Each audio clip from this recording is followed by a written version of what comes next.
क्रियाकलाप 1.7 इसमें विद्युतीय वियोजन के बारे में समझाया गया है। एक प्लास्टिक का मग लीजिए, इसकी तली में दो छिद्र करके दो इलेक्ट्रोड लगा दो, एक ये डाल दीजिए जैसा चित्र में दिखाया गया। कार्बन के इलेक्ट्रोड हैं जो सेल में से निकलते हैं, ड्राई सेल में से। इन इलेक्ट्रोडों को 6 वोल्ट की बैटरी से जोड़ दो। ये बैटरी है, इसको प्लस से और इसको माइनस से और इसको प्लस से जोड़ दो। यहाँ पर स्विच लगा दो। मग में इतना जल डालिए कि इलेक्ट्रोड उसमें डूब जाएं।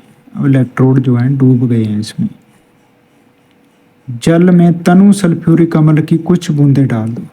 इसमें सल्फ्यूरिक एसिड की 2-4 बूंदें डाल दो।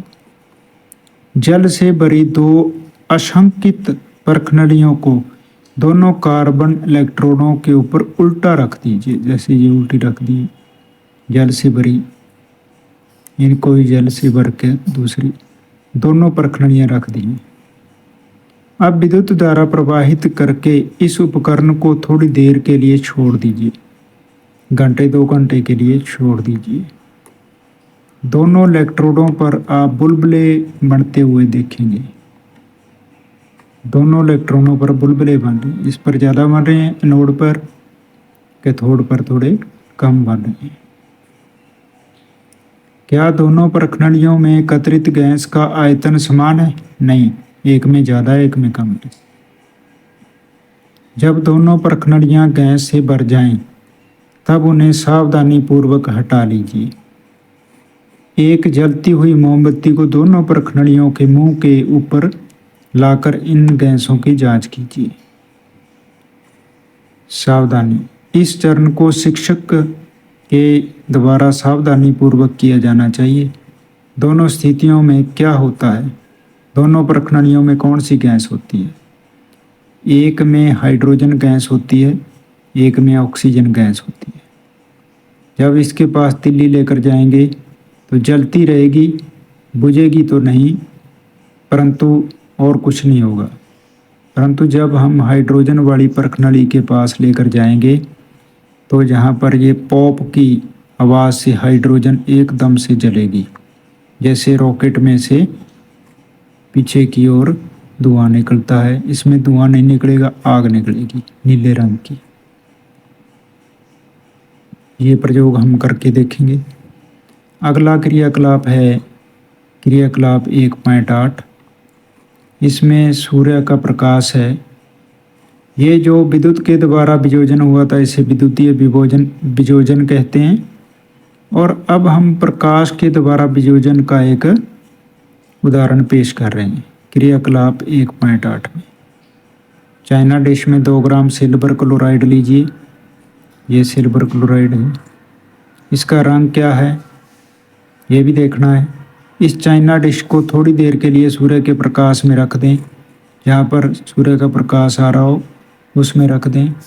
थोड़ी देर पश्चात सिल्वर क्लोराइड के रंग को देखिए। तो हम क्या देखते हैं कि जो सूर्य के प्रकाश में श्वेत रंग का सिल्वर क्लोराइड धूसर रंग का यानी ग्रे कलर सा हो जाता है। प्रकाश की उपस्थिति में सिल्वर क्लोराइड का सिल्वर तथा क्लोरीन में वियोजन के कारण ऐसा होता है। ये देखो, ये सिल्वर क्लोराइड है, सूर्य के प्रकाश में रखा, ये चांदी और क्लोरीन गैस 2 में बदल जाता है। अब चांदी जो है यहाँ पर धूसर रंग की यानी ग्रेइश चमकदार पदार्थ के रूप में पैदा होती है। इसी प्रकार सिल्वर ब्रोमाइड, ये सिल्वर क्लोराइड था, यहाँ पर सिल्वर ब्रोमाइड सूर्य के प्रकाश में रखते ही ये भी उसी प्रकार सिल्वर यानी चांदी और ब्रोमाइड गैस में बदल जाता है। ब्रोमीन गैस, यहाँ पर क्लोरीन गैस।